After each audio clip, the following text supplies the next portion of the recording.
Hello everyone, exam selection के online digital platform पर मैं सुनील एक बार फिर से आप सभी का हार्दिक स्वागत करता हूं। दोस्तों, जैसा कि आप सब लोगों को पता है कि जेट 2022 का एग्ज़ाम आने वाला है और उसी को लेकर अपनी सुपर फास्ट रिवीजन की टेस्ट सीरीज चल रही थी और उसकी आज ये चौथी क्लास है। इससे पहले मैंने 3 क्लासेस डाल दी थी। अगर उनको आपने नहीं देखा है तो प्लेलिस्ट में जाके आप देख सकते हो। और अगर पहली बार चैनल पर विजिट कर रहे हो तो प्लीज़ वीडियो को लाइक और चैनल को जरूर से सब्सक्राइब करिएगा। और रोजाना अपनी जो ये लाइव टेस्ट सीरीज होती, पहले तो ये 8 बजे होती थी, लेकिन बच्चों ने डिमांड की, इसीलिए अब इसका जो टाइम है, इसका टाइम कर दिया गया है 5 बजे से, है ना। तो ये जो होती है 5 बजे से लेकर 5:20 तक ये लगती है। सुपर फास्ट रिवीजन होता है जिसमें 20 मिनट की क्लास में मैं आपको ज़्यादा से ज़्यादा क्वेश्चन सॉल्व करवाने की कोशिश करता हूँ। तो चलिए शुरू करते हैं, क्वेश्चन नंबर फर्स्ट की तरफ बढ़ते हैं। देखिए, क्वेश्चन नंबर फर्स्ट यहाँ पर पूछा गया है। क्वेश्चन नंबर फर्स्ट यहाँ पर पूछा गया है, प्रमाणित बीज के थैले का रंग कौन सा होता है। यानी प्रमाणित बीज जो होता है उसके थैले पर एक टैग लगा होता है। उसकी अगर बात करें तो प्रमाणित बीज के थैले पर जो टैग लगा होता है वो नीले रंग का टैग लगा होता है। ठीक है, आगे बात करते हैं अपन। एक आधार बीज होता है। आधार बीज जो होता है, आधार बीज पर हमेशा सफ़ेद रंग का टैग लगा होता है। ठीक है, फिर आगे बात करते हैं। अगला प्रश्न देखिए क्या है। अगला प्रश्न यहाँ पर पूछा गया है, राष्ट्रीय खाद्य सुरक्षा मिशन, यहाँ जिसको अपन राष्ट्रीय उद्यान की मिशन जिसे अपन बोलते हैं नेशनल हॉर्टिकल्चर मिशन। तो नेशनल हॉर्टिकल्चर मिशन की अगर बात करें तो नेशनल हॉर्टिकल्चर मिशन की जो शुरुआत हुई थी वो 2005 में हुई थी। इसी को अभी MIDH के नाम से परिवर्तित कर दिया गया है और इसका जो नाम परिवर्तित हुआ है वो सन 2014 में हुआ है। इसको अपन समन्वित बागवानी मिशन के नाम से जाना जाता है। ठीक है, आगे बात करते हैं। अगला प्रश्न यहाँ पर क्वेश्चन नंबर 3 पूछा गया है, राष्ट्रीय खाद्य सुरक्षा मिशन पूछा गया है। प्रश्न देखिए, राष्ट्रीय खाद्य सुरक्षा मिशन जो है वो कब लागू हुआ है। राष्ट्रीय खाद्य सुरक्षा मिशन की बात करें तो ऑप्शन नंबर ए है 2005, बी है 2006, सी है 2007 और डी है 2008। आपको कमेंट करना है। बिल्कुल ये सुपर फास्ट टेस्ट सीरीज है बेटा, इसमें कम समय में अपन ज़्यादा प्रश्न सोल्व करते हैं। डेस्क्रिप्टिव ना करके अपन ऑब्जेक्टिव क्वेश्चन को ज़्यादा सोल्व करने की कोशिश करते हैं। तो यहाँ इसका राइट आंसर क्या हो जाएगा। राइट आंसर हो जाएगा इसका ऑप्शन नंबर सी, यानी 2007 में राष्ट्रीय खाद्य सुरक्षा मिशन की शुरुआत हुई थी, जिसमें अनाज और दाल का उत्पादन बढ़ाना मुख्य उद्देश्य था। अनाज और दाल का उत्पादन बढ़ाना इसका मुख्य उद्देश्य था। ठीक है, अगला प्रश्न यहाँ पर पूछा गया है, किसान कॉल सेंटर। तो किसान कॉल सेंटर की बात हो रही है यहाँ पर। अब किसान कॉल सेंटर का जवाब देना है आपको कि किसान कॉल सेंटर जो है उसकी शुरुआत कब हुई थी। ऑप्शन नंबर ए, बी, सी या डी। बेटा थोड़ा सा हो सकता है कि आपको साउंड प्रॉब्लम आ सकती है। जवाब देना है किसान कॉल सेंटर की शुरुआत कब हुई थी। देखिए यहाँ पर अगर अपन राइट आंसर की बात करें तो किसान कॉल सेंटर जो है, ए जिन बच्चों ने जवाब दिया है बिल्कुल सबका सही जवाब है, ए 2004 के अंदर हुई थी। एक होता है आपका किसान क्रेडिट कार्ड। किसान क्रेडिट की बात करें तो इसकी स्थापना जो हुई थी या इसकी शुरुआत जो हुई थी 1998 में हुई थी। अगला प्रश्न यहाँ पर पूछा गया है, हरित क्रांति की शुरुआत। जवाब देना है हरित क्रांति की जो शुरुआत है वो कब हुई थी। 1960 में, 1963 में, 1966 में या 1970 में। और भारत के अंदर हरित क्रांति के जनक की बात करते हैं तो भारत के अंदर हरित क्रांति के जो जनक हैं वो कौन है, डॉक्टर MS स्वामीनाथन है ना, वो डॉक्टर MS स्वामीनाथन है। बात करते हैं हरित क्रांति की जो शुरुआत हुई थी वो 1966-1967 में हुई थी, है ना। 1966-1967 में हरित क्रांति की शुरुआत हुई थी। आगे बात करते हैं 1970 में भारतीय डेयरी निगम की 1970 में भारतीय डेयरी निगम की स्थापना हुई थी। ये भी आप लोगों को पता होना चाहिए। ठीक है, 1963 में राष्ट्रीय बीज निगम की स्थापना हुई थी। ठीक है, आगे बात करते हैं। अच्छा, 1960 का भी बता देता हूँ। 1960 में भारत का पहला एग्रीकल्चर यूनिवर्सिटी जो पंतनगर उत्तराखंड के अंदर खुली थी। ठीक है, हालांकि पहले वो उत्तर प्रदेश में थी, अब उत्तराखंड में आती है। अगला प्रश्न यहाँ पर दिया गया है, देखिए कि 10 kg बीज को उपचारित करने के लिए, प्रश्न दिया गया है 10 kg बीज को उपचारित करने के लिए राइजोबियम कल्चर की कितनी मात्रा की आवश्यकता होती है। ये बहुत ही अच्छा प्रश्न है। जवाब देना है इसका आंसर क्या होगा। 10 किलोग्राम आपको बीज जो है उसको उपचारित करना है। बीज उपचार करने का सही क्रम क्या होता है, FIR यानी कि फर्टिलाइजर, फिर इंसेक्टिसाइड और फिर राइजोबियम। इस प्रकार से डाला जाता है। लास्ट में डाला जाता है आपका राइजोबियम। यहाँ पर जिन बच्चों ने इसका ए जवाब दिया है बिल्कुल सबका सही जवाब है बेटा। इसका राइट आंसर क्या हो जाएगा, ए 200 ग्राम। ठीक है, आगे बात करते हैं। अगला देखिए क्या है। अगला प्रश्न यहाँ पर पूछा गया है पोषक तत्वों की। प्रश्न पूछा गया है कि पोषक तत्वों की कितनी आवश्यकता होती है। पौधों को कितने पोषक तत्वों की आवश्यकता होती है। ए है 12, बी है 16, सी है 17 और डी है 21। यहाँ पर अगर अपन बात करें पोषक तत्वों की तो एक जो पौधा होता है उसको 17 पोषक तत्वों की आवश्यकता होती है। हालांकि पहले 16 पोषक तत्वों की आवश्यकता थी, लेकिन 17वां पोषक तत्व जो था वो है निकल, और निकल की आवश्यकता होती है धान को, है ना। इसीलिए अब 17 पोषक तत्व माने जाते हैं। ठीक है, इसके बारे में जो बताया था वो ओर्नोन नामक एक वैज्ञानिक थे। ओर्नोन नामक वैज्ञानिक ने इन्होंने सबसे पहले आवश्यक पोषक तत्वों का सिद्धांत दिया था। ठीक है, आगे बात करते हैं। अगला देखिए क्या है। अगला प्रश्न यहाँ पर दिया गया है, पौधों में अमीनो अम्ल का निर्माण कौन सा पोषक तत्व करता है। यहाँ पर अगर अपन बात करें पौधों में अमीनो अम्ल का निर्माण तो ए है आपका नाइट्रोजन, बी है फास्फोरस, सी है पोटास और डी है बोरोन। पौधों में अमीनो अम्ल की अगर बात की जाए तो अमीनो अम्ल का जो निर्माण है वो कौन करता है। ऑप्शन नंबर ए जिन बच्चों ने जवाब दिया है बिल्कुल सही जवाब है बेटा। पौधों में अमीनो अम्ल का निर्माण जो है वो नाइट्रोजन के द्वारा किया जाता है। ठीक है, पौधों में अमीनो अम्ल का निर्माण नाइट्रोजन के द्वारा किया जाता है। और बोरोन जो है उससे क्या होता है, फलों के फटने की समस्या आती है। फलों के फटने की समस्या सर्वाधिक आती है। अगला प्रश्न यहाँ पर पूछा गया है, कौन सा पोषक तत्व पौधों के जीवन की कुंजी कहलाता है? तो ऑप्शन नंबर ए है नाइट्रोजन, बी है फास्फोरस, सी है पोटास और डी है बोरोन। आपको जवाब देना है पौधों के कौन सा पोषक तत्व पौधों के जीवन की कुंजी कहलाता है। अगर यहाँ पर बात करें राइट आंसर की, तो ऑप्शन नंबर बी इसका राइट आंसर हो जाएगा। पौधों के जीवन की कुंजी फास्फोरस तत्व पौधों के जीवन की कुंजी कहलाता है। ठीक है, आगे बात करते हैं। अगला देखिए क्या है। अगला प्रश्न यहाँ पर दिया गया है, गेहूं की प्रमुख क्रांतिक अवस्था। यहाँ पर दिया गया है गेहूं की प्रमुख क्रांतिक अवस्था कौन सी होगी।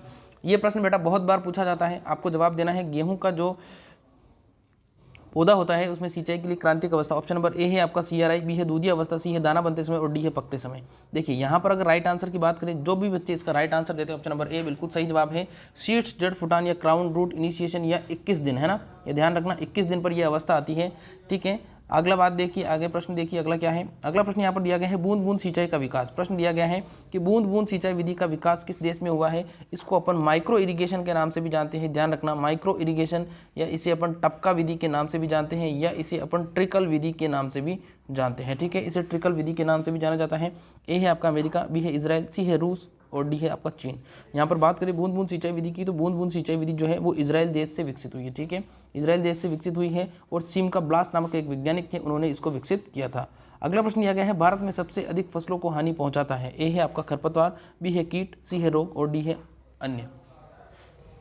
बताना है भारत में सबसे अधिक फसलों को जो हानि पहुंचाता है, हानि कौन पहुंचाता है। भारत में सबसे अधिक फसलों को हानि पहुंचाने के लिए जिम्मेदार कारक कौन सा होगा। खरपतवार, खरपतवार के बाद में है आपका कीट, कीट के बाद में है रोग, रोग के बाद में है अन्य। देखिए यहाँ अगर अपन राइट आंसर की बात करें, जो बच्चे इसका right answer option number A देते हैं बिल्कुल बेटा सबका सही जवाब है। सबसे ज़्यादा पहुंचाते हैं आपके खरपतवार, खरपतवार के बाद में दूसरे नंबर पर आते हैं आपके कीट और तीसरे नंबर पर आते हैं रोग। खरपतवार जो है लगभग आपके 34% तक हानि पहुँचाते हैं। ठीक है, फिर इसके बाद में 20% के समथिंग आपके 26% के समथिंग कीट और 20% के समथिंग रोग आ जाएंगे। आगे देखिए अगला प्रश्न क्या है। अगला प्रश्न यहाँ पर दिया गया है, जैव उर्वरक विकास केंद्र कहाँ पर स्थित है। जैव उर्वरक विकास केंद्र बताना है आपको कहाँ पर स्थित है। ये ऑप्शन नंबर ए है नई दिल्ली, बी है गाजियाबाद, सी है जयपुर और डी है भरतपुर, डी है आपका चित्तौड़गढ़। और यहाँ पर एक चीज़ और बता दूँ कि आपके राजस्थान के अंदर भी जैव उर्वरक विकास केंद्र का एक उपकेंद्र खोला गया है ना, एक उपकेंद्र खोला गया है। उसका भी आपको जवाब देना है कि वो उपकेंद्र जो है वो कहाँ पर है, ए, बी, सी या डी। यहाँ पर जैव उर्वरक विकास केंद्र की बात करें तो ऑप्शन नंबर बी इसका राइट आंसर हो जाएगा। गाजियाबाद उत्तर प्रदेश इसका राइट आंसर हो जाएगा। राजस्थान के संदर्भ में बात करें तो राजस्थान के अंदर जो भरतपुर है, भरतपुर के अंदर जैव उर्वरक विकास केंद्र का एक उपकेंद्र खोला गया है। आगे बात करते हैं, अगला देखिए क्या है। अगला प्रश्न यहाँ पर पूछा गया है, सबसे अधिक शाकनाशी और कीटनाशी। देखिए सबसे अधिक शाकनाशी और कीटनाशी की बात करते हैं तो सबसे अधिक शाकनाशी और कीटनाशी ए है आपका कपास, बी है गेहूं, सी है मक्का और डी है धान या चावल। अब देखिए मैंने एक वीडियो के अंदर मैंने आपको कपास बताया था, वो कपास जो बताया था वो थोड़ा अलग तरीके से बताया था। उसमें सिर्फ मैंने बताया था कि कीटनाशियों के बारे में, सर्वाधिक कीटनाशियों के संदर्भ में मैंने बताया था। लेकिन यहाँ अगर आपसे पूछता है शाकनाशी और कीटनाशी, तो जो बच्चे इसका आंसर देते हैं ऑप्शन नंबर डी बिल्कुल सबका सही जवाब हो जाएगा। राइट आंसर क्या हो जाएगा, धान या चावल। जो धान या चावल है उसके अंदर सबसे ज़्यादा शाकनाशी और कीटनाशी का इस्तेमाल किया जाता है। शाकनाशी दैट मीन्स हर्बिसाइड और कीटनाशी दैट मीन्स इंसेक्टिसाइड। ठीक है, अगला देखिए क्या है। अगला प्रश्न यहाँ पर पूछा गया है, राष्ट्रीय खरपतवार अनुसंधान निदेशालय। यहाँ पर दिया गया है राष्ट्रीय खरपतवार अनुसंधान निदेशालय जो है वो कहाँ पर स्थित है। ए है नई दिल्ली में, बी है जयपुर में, सी है चित्तौड़गढ़ में और डी है जबलपुर में। ये बहुत ही अच्छा प्रश्न है बेटा और जेट में बहुत बार पूछा भी गया है। यहाँ पर जवाब देना है राष्ट्रीय खरपतवार अनुसंधान निदेशालय कहाँ पर स्थित है, नई दिल्ली, जयपुर, चित्तौड़गढ़ या जबलपुर। देखिए जो बच्चे इसका जवाब देते हैं, देखिए आपको कमेंट बॉक्स में तुरंत जवाब देते रहना है ना, कमेंट बॉक्स में आपको जवाब देते रहना है। जो बच्चे इसका जवाब देते हैं ऑप्शन नंबर डी बिल्कुल सही जवाब है। जबलपुर जो है वो कहाँ पर है, मध्य प्रदेश के अंदर है ना, जबलपुर मध्य प्रदेश के अंदर है।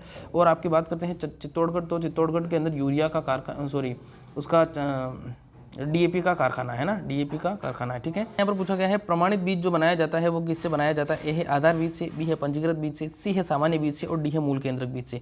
यहाँ पर अगर प्रमाणित बीज की बात की जाए तो प्रमाणित बीज जो पैदा होता है वो प्रमाणित बीज सीधा किसको दिया जाता है, सीधा आपके किसानों को दिया जाता है। अगर यहाँ पर राइट आंसर की बात करें तो आधार बीज इसका राइट आंसर हो जाएगा। जब आधार बीज को उगाया जाता है तो उसकी जो संतति प्राप्त होती है उसी को अपन प्रमाणित बीज कहते हैं। ठीक है, जिसके ऊपर नीला टैग लगा होता है और आधार बीज जो है उस पर जो टैग लगा होता है वो सफ़ेद टैग लगा होता है। ठीक है, आगे बात करते हैं। अगला देखिए क्या है। अगला प्रश्न यहाँ पर है, शुष्क खेती में यहाँ पर दिया गया है कि जो शुष्क खेती होती है, शुष्क खेती में सामान्य बीज दर से कितनी दर अधिक रखते हैं। शुष्क खेती में बीज दर जो रखते हैं वो सामान्य बीज दर से कितनी अधिक रखी जाती है। ए है 10%, बी है 15%, सी है 25% और डी है 33%। शुष्क खेती में जो बीज दर रखते हैं वो सामान्य सामान्य जो अपनी मात्रा होती है उससे कितना परसेंट अधिक रखते हैं। तो देखिए शुष्क खेती की अगर बात करें, जो बच्चे इसका राइट आंसर देते हैं ऑप्शन नंबर सी वाला बिल्कुल सही जवाब। वैसे अगर आपसे पूछा जाए तो वैसे 20% अधिक रखी जाती है, लेकिन अगर बात की जाए यहाँ पर 15 और 25 दोनों ऑप्शन में आते हैं तो आपको 25 को चूज़ करना है, क्योंकि बीज हमेशा ज़्यादा मात्रा में डाला जा सकता है, वो चल सकता है, लेकिन अगर कम आप डालोगे तो कम नहीं चलेगा। ठीक है, आगे बात करते हैं। अगला देखिए क्या है, अगला प्रश्न यहाँ पर पूछा गया है डेपोक नर्सरी का संबंध। यहाँ पर पूछा गया है डेपोक नर्सरी का संबंध किस फसल से है। जवाब देना है डेपोक नर्सरी का संबंध किस फसल से है। ए है आपका धान या चावल, बी है बाजरा, सी है गेहूँ और डी है कपास। डेपोक नर्सरी का संबंध बताना है आपको, डेपोक नर्सरी का संबंध किस फसल से है, ए बी सी या डी। कमेंट आपको करते रहना है, कमेंट तुरंत करके आपको बताना है। देखिए यहाँ पर बात करते हैं डेपोक नर्सरी की संबंध की, तो डेपोक नर्सरी का जो संबंध है वो धान या चावल से है। ठीक है, इसके अंदर बात की करें एरिया की, तो इसके अंदर जो एरिया होता है वो 30 मीटर स्क्वायर होता है और लगभग 12 से 14 दिन के अंदर क्या होता है ये पककर तैयार हो जाता है, या पौध जो होती है वो बनकर तैयार हो जाती है। इसको लास वेगास मनीला फिलीपींस के द्वारा डेवलप किया गया था। ठीक है, जहाँ पर अंतर्राष्ट्रीय चावल अनुसंधान संस्थान है, इंटरनेशनल राइस रिसर्च इंस्टीट्यूट। यहाँ पर अगला प्रश्न जो है, अगला प्रश्न यहाँ पर दिया गया है डेपोक नर्सरी के लिए 1 हेक्टेयर की पौध तैयार करने हेतु कितने क्षेत्र की आवश्यकता होती है। ए है आपका यहाँ पर दिया गया है 30 वर्ग मीटर, बी है 50 वर्ग मीटर, सी है 80 वर्ग मीटर और डी है 110 वर्ग मीटर। यहाँ पर जवाब देना है डेपोक नर्सरी का। तो बिल्कुल जो बच्चे इसका राइट आंसर देते हैं 30 वर्ग मीटर बिल्कुल सही जवाब है। यहाँ पर लगभग 90 किलोग्राम बीज दर का इस्तेमाल किया जाता है। ध्यान रखना 1 हेक्टेयर के लिए 1 वर्ग मीटर के लिए, अगर आपसे 1 वर्ग मीटर के लिए पूछता है तो 1 वर्ग मीटर के लिए 3 किलोग्राम बीज दर की इस्तेमाल करते हैं। तो 30 मीटर के लिए कितना करेंगे, 30 मीटर के लिए 90 किलोग्राम बीज दर का इस्तेमाल करेंगे अपन। अगला प्रश्न देखिए क्या है यहाँ पर, अगला प्रश्न यहाँ पर पूछा गया है धान की सिंचाई की प्रमुख क्रांतिक अवस्था कौन सी है। धान से सिंचाई की प्रमुख क्रांतिक अवस्था का जवाब देना है। धान से सिंचाई की प्रमुख क्रांतिक अवस्था ए है आपका CRI, बी है बूटिंग, सी है मिल्किंग और डी है दाना बनते समय। यहाँ अगर अपन राइट आंसर की बात करें कि धान से सिंचाई की प्रमुख क्रांतिक अवस्था, तो धान से सिंचाई की प्रमुख क्रांतिक अवस्था जो है वो बूटिंग को माना जाता है ना। किसको माना जाता है, बूटिंग को माना जाता है। हालांकि इसके अंदर क्या होता है, इसके अंदर तो वैसे हमेशा ही पानी भरा रहता है, और पानी की मात्रा की बात करें तो लगभग 5 सेंटीमीटर पानी हमेशा भरा रहना चाहिए। आगे बात करते हैं, अगला देखिए क्या है, अगला प्रश्न यहाँ पर दिया गया है गेहूं का उत्पत्ति स्थान। गेहूं का उत्पत्ति स्थान आप लोगों को बताना है। गेहूं का उत्पत्ति स्थान क्या होगा। ऑप्शन नंबर ए है दक्षिण पश्चिम एशिया, बी है पूर्वी एशिया, सी है जापान और डी है चीन। देखिए चीन के बारे में अगर मैं बात करूँ तो चीन तो जो है वो आपका सोयाबीन का उत्पत्ति स्थान है। किसका है, चीन तो सोयाबीन का उत्पत्ति स्थान है। फिर बात करते हैं आपके यहाँ पर राइट आंसर की। जो बच्चे इसका राइट आंसर देते हैं ए बिल्कुल सबका सही जवाब है। देखिए ये एक सुपर फास्ट सीरीज है, इस सुपर फास्ट सीरीज में मैं आप लोगों के कमेंट नहीं पढ़ सकता है ना, तो आप कमेंट करते हो बहुत अच्छी बात है। और आपके जो भी क्वेश्चन होते हैं वो जब लाइव चैट बॉक्स खत्म हो जाता है, क्लास खत्म हो जाती है, तो उसके बाद में जो कमेंट बॉक्स होता है उसमें आप कमेंट बॉक्स में डाल दिया करें। बिल्कुल मैं आप लोगों के सभी के सारे जो कमेंट होता है वो मैं पढ़ता भी हूँ, है ना।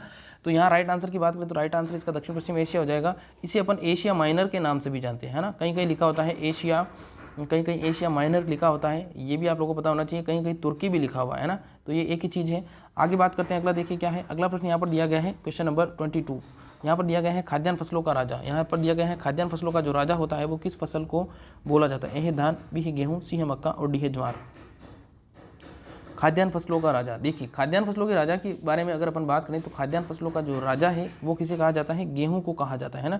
गेहूं को कहा जाता है खाद्यान्न फसलों का राजा। और रानी की बात करें तो रानी जो है आपके मक्का हो जाएगी, है ना। रानी क्या हो जाएगी, मक्का हो जाएगी। और मोटे अनाजों का राजा अगर पूछ ले तो मोटे अनाजों का राजा जो होता है, मोटे अनाजों का राजा आपका क्या होता है, मोटे अनाजों का राजा ज्वार हो जाएगा। ठीक है, आगे बात करते हैं। अगला देखिए क्या है, अगला है यहाँ पर खाद्यान्न फसलों की रानी, जिसके बारे में मैं बता चुका हूँ। खाद्यान्न फसलों की रानी या मोटे अनाजों की रानी भी कहीं कहीं लिखा होता है, मक्का को कहते हैं। और इस मक्का को अपन अद्भुत फसल, इसको अपन अद्भुत फसल के नाम से भी जानते हैं, या मिरेकल क्रॉप के नाम से भी इसे जाना जाता है। ठीक है, आगे देखिए अगला क्या है। अगला प्रश्न यहाँ पर पूछा गया है मक्का का उत्पत्ति स्थान। बहुत ही अच्छा प्रश्न है, मक्का का उत्पत्ति स्थान। जवाब देना है मक्का का उत्पत्ति स्थान कौन सा होगा। ए है भारत, बी है अमेरिका, सी है मैक्सिको और डी है जापान।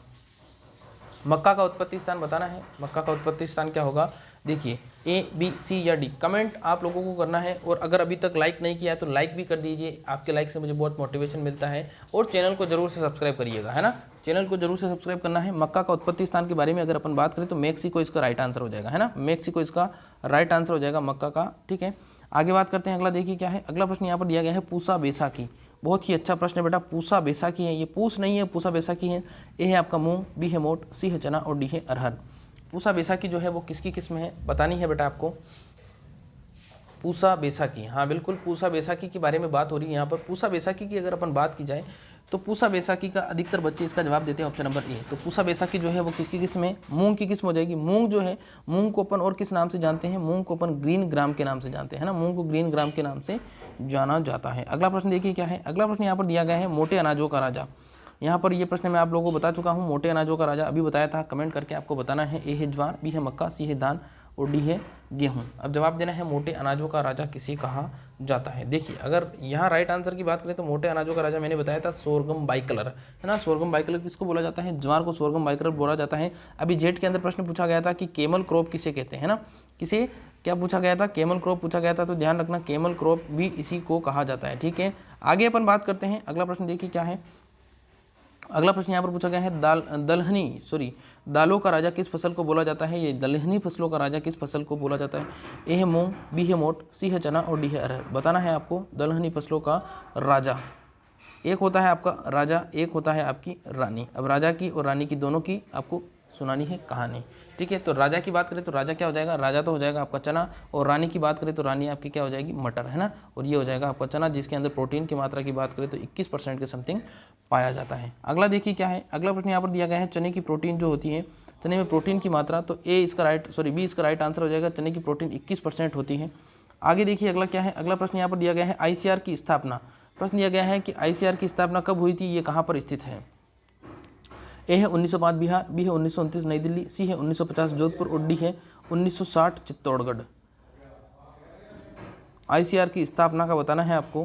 हालांकि मैंने क्वेश्चंस के टॉपिक ही ऐसे डाले हैं कि आपको आसानी से समझ में आ जाएगा। बी आंसर इसका राइट आंसर हो जाएगा, है ना। 1929 में इसकी स्थापना जो हुई थी वो नई दिल्ली में हुई थी, और 1905 में स्थापना हुई थी IARI की, है ना। IARI की 1905 में स्थापना हुई थी। ये इंपॉर्टेंट प्रश्न है, बड़ा ध्यान रखना, यहाँ पर बहुत ज़्यादा कन्फ्यूजन होता है। देखिए आगे बात करते हैं, अगला प्रश्न देखिए क्या है। अगला प्रश्न यहाँ पर दिया गया है मूंगफली अनुसंधान केंद्र कहाँ पर स्थित है। मूंगफली अनुसंधान केंद्र का जवाब देना है। ए है जूनागढ़ गुजरात, बी है बीकानेर राजस्थान, सी है राजस्थान जयपुर राजस्थान और डी है इज्जतनगर उत्तर प्रदेश। अब यहाँ पर जवाब देना है मूंगफली अनुसंधान केंद्र जो है वो कहाँ पर स्थित है। देखिए यहाँ पर अगर अपन बात करें मूंगफली अनुसंधान केंद्र की, तो मूंगफली अनुसंधान केंद्र जो है वो आपके कहाँ पर स्थित है। जिन बच्चों ने इसका जवाब दिया है option number A Junagadh Gujarat, बिल्कुल सही जवाब है। और ये जूनागढ़ गुजरात जो है ये मूंगफली का जो अनुसंधान संस्थान था, ये मूंगफली का अनुसंधान संस्थान प्रथम था, है ना। राजस्थान के संदर्भ में बात करें तो राजस्थान में सर्वाधिक मूंगफली का उत्पादन जो होता है वो कहाँ पर होता है, बीकानेर के अंदर होता है ना। ये ध्यान रखना, मूंगफली का जो सर्वाधिक उत्पादन होता है वो बीकानेर के अंदर होता है, ठीक है। इसके अंदर पॉपिंग की समस्या होती है जो कैल्शियम की कमी के कारण होती है, ये भी आप लोगों से पूछा जा सकता है। इसके अलावा बात करें यहाँ पर पॉपिंग के अलावा एक यहाँ पर एस्परजिलस नाइजर जो होता है, एस्परजिलस फ्लेविस जो होता है, उसके कारण यहाँ पर क्या हो जाता है, यहाँ पर अफ्लाटॉक्सिन विकसित हो जाता है, जो मूंगफली आप खाते हो, खाने पर आपको कड़वी लगती है। तो उम्मीद करता हूँ ये जो सुपर फास्ट रिवीजन की आज की क्लास थी आपको अच्छी लगी होगी। प्लीज़ वीडियो को लाइक करना, चैनल को सब्सक्राइब करना, और आप लोगों से मैं बताना चाहता हूँ कि अगर आपने अभी तक हमारा व्हाट्सअप ग्रुप ज्वाइन नहीं किया है और टेलीग्राम ग्रुप ज्वाइन नहीं किया है, तो व्हाट्सअप ग्रुप का तो जो लिंक है मैंने यहाँ पर लाइव चैट बॉक्स में दे दिया है और डिस्क्रिप्शन में आपको मिल जाएगा, लाइव चैट बॉक्स में मिल जाएगा आपको। और यहाँ पर एक नंबर दे रहा हूँ मैं, इस नंबर पर आपको मैसेज करना है। इस नंबर पर जब आप मैसेज करोगे तो आपको व्हाट्सअप ग्रुप में जोड़ दिया जाएगा, ठीक है। तो आज के लिए बस इतना ही, कल फिर मुलाकात होगी, तब तक के लिए नमस्कार। खुश रहिए, मस्त रहिए, हंसते रहिए, मुस्कुराते रहिए, और प्लीज़ आप लोगों से रिक्वेस्ट है इसको शेयर करिएगा ज़्यादा से ज़्यादा लोगों तक, और इस नंबर पर व्हाट्सअप ग्रुप में ऐड हो जाइए, ताकि बहुत सारी मैं PDF भेजता हूँ पूरे दिन में जो बहुत इंपॉर्टेंट होती हैं, उसका हिस्सा भी आप बन सकते हो। तो इस वीडियो में इतना ही, थैंक यू।